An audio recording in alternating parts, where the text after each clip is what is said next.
Hey everybody, welcome to my channel. Today I have a item that I got recently, the Derwent Tinted Charcoal paint pan set. It is a set of 12, and you can see me opening up here. There is a little graphite residue, as to be expected. Graphite can be a little bit on the messy side, and they give you this sort of thick vellum swatch card. Of course, you can swatch it on your own, which I encourage you to do.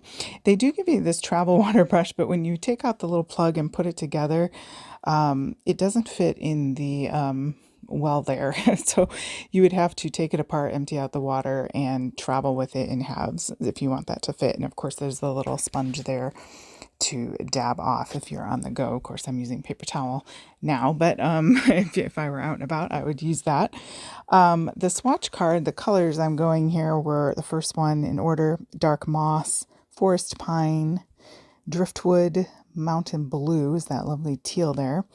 Ocean deep is the last one on the right. And then going to the next row, thistle, glowing embers, burnt earth, natural, dark, and then there's a white. Of course, I didn't do it on the paper there because you wouldn't be able to see it. But so they are very moody. They're beautiful.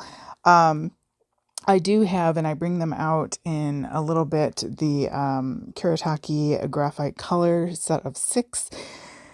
And I think if I had to pick between the two, obviously the Derwent definitely has more of the charcoal in it, I feel like. I mean, without looking at the makeup of it. Matter of fact, it's you definitely have to keep wetting it there, as you can see in the palette. I don't know if you can quite see, but as soon as I wet it, it's like it dries rather quickly. So it's not like a regular watercolor. Obviously, it's got a lot of graphite in it, and I would say the Kuretake has more, has less of the graphite in it by far.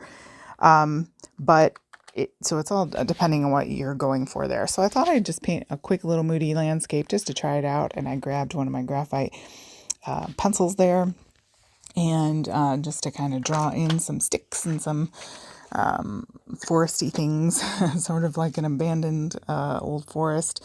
And that is just a regular charcoal pencil, actually not graphite, it's charcoal. But and then going in with some layering. So these are pretty transparent. So the advantage of that is you can do an underpainting with them and establish some of those base colors, and then go on the top. I'm going to go on the top here in a moment with the Kuretake graphite, and they work really well together.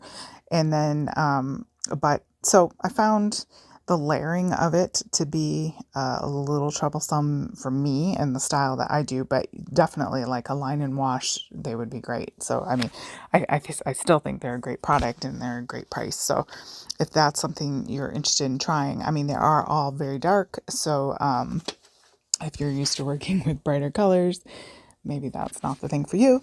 But yeah, I thought they were really pretty in their dark, moody sort of way. So I'm going in just trying to layer in some of those Kuretake complementary colors there on top of those, just trying to get something going.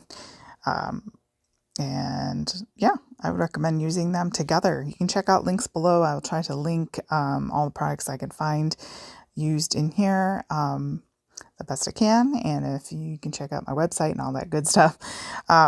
But yeah, great little tool. I'm opening up my Winsor Newton Gold here just to give, I thought gold would look really nice with those just moody autumnal colors, and then so I'm adding that to the trees there. It's a great little bottle of goodness. Definitely adds something.